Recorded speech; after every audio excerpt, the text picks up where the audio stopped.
I'm going to start off with one of my favorites, and we're going to be talking about The Jerk from 1979. Good pool. It's crazy because this is 79. I feel like it came out later. But it's starring Steve Martin, and this is crazy, man. In this film, Navin believes he was born a poor black child in Mississippi. He is, however, actually white. Upon figuring this out, he heads north to St. Louis to find himself.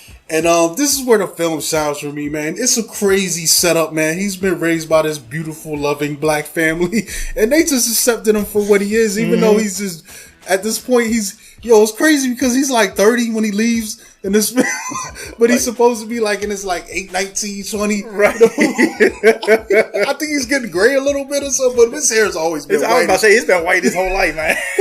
but it's beautiful because I think what is like, honestly, if you ask me, this was the first Forrest Gump kind of film because his life is like that, man. He goes out into the world and it's just a series of events that he's bumping into, and he's slowly leveling up at life. I think his first job is a gas station attendant, and from there he goes from I think he ends up in a circus, right? And he has basically everything on the way up. He's just trying to figure out his life, and along the way, there's just really funny situation he finds himself in. Then come back to the damn when he's rock bottom, a guy that he met at the gas station that he helped out with his glasses, and accidentally made an invention for this guy, and this guy was a really nice guy. Actually left this guy royalties on that invention. All of a sudden, Navin is a millionaire, yo. And then the film flips into another chapter where he's still going on an adventure and getting into situations as a millionaire. It's hilarious when we get that scene when everyone's coming to him for money, because once you got all the bread, everyone's looking for a handout or looking for you to help them.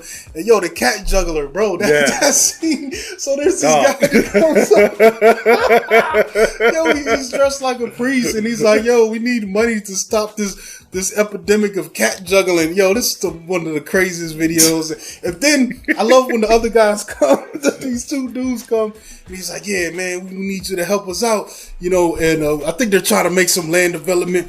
It's like, yeah, we're trying to get rid of the, make sure we don't rent to these or sell to these guys. It's like, the end words. And then my man Nate, this is the hilarious scene, and he's like, what? He's like, I am and he goes about the shirt and whips these dudes at, this movie is insane, but it's still a beautiful watch. I love Bernadette Peters in this, man. I had a crush on her when I was a kid, man. She's beautiful in this as his girlfriend, but she even leaves him because his riches get out of control. But ultimately, this film is great, man. This is one of the all-time classics. Just one of the ones I throw on when I want to feel good and just watch this crazy story breakdown. And it's a story of a guy who finds his American dream, loses it all, and then still finds love and family at the end, man. Aren't movies great? I love it, man. I love it, man. That is dope.